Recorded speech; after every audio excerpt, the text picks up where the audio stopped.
लीजिए सुनिए सूर्यकांत त्रिपाठी निराला के लिखे उपन्यास चोटी की पकड़ का भाग 18 मेरी यानी समीर गोस्वामी की आवाज में। रुस्तम बहुत खुश थे कि रानी साहबा ने उन्हें जमादारी दी। जटाशंकर जान बचाने के लिए रुस्तम की जगह पहरा दे रहे थे। राजा राम रहस्य का भेद न पाकर खामोश हो गया। दूसरे पहरेदारों ने सुना और रुस्तम के तरफदार हो गए। जटाशंकर ये उड़ाए हुए थे कि वे शौकिया सिपाही का काम नहीं कर रहे।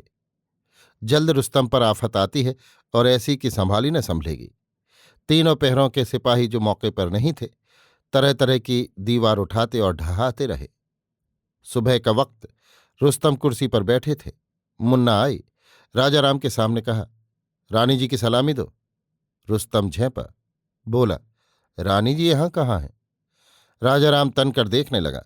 तंबू के उसी सिपाही को पुकार कर कहा, देख लो जमादार का हाल।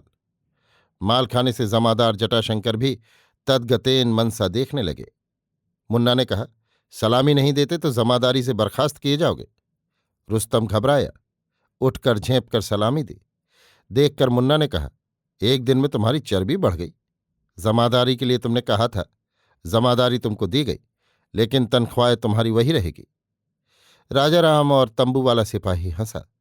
तंबू वाले ने कहा, जमादार साहब ने इतनी मेहनत से चोर पकड़ा, जमादारी मिली, लेकिन अब तो कुछ और ही बात जान पड़ती है। मुन्ना ने कहा, रानी जी की इच्छा, जमादार जटाशंकर को उन्होंने सिपाही बना दिया, लेकिन तनख्वाह वही रखी।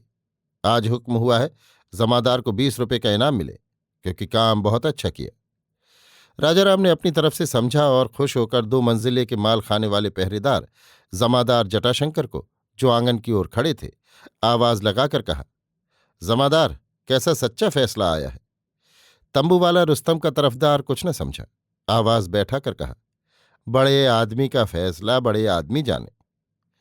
अगर सही मानी में तरक्की चाहते हो तो चलो उठकर, मुन्ना ने कहा। रुस्तम उठकर चला। जीने पर मुन्ना ने कहा, अगर खजाने में उसी वक्त चोरी हो गई हो तो छांट दिए जाओगे या बचोगे? रुस्तम उछलकर सहम गया। हैं? रानी के हथकंडे हैं, कुछ समझता भी है? जैसा जैसा कहा जाए कर, कहकर मुन्ना ने 5 रुपये का एक नोट निकाल कर दिया। शर्मा कर रुस्तम ने ले लिया।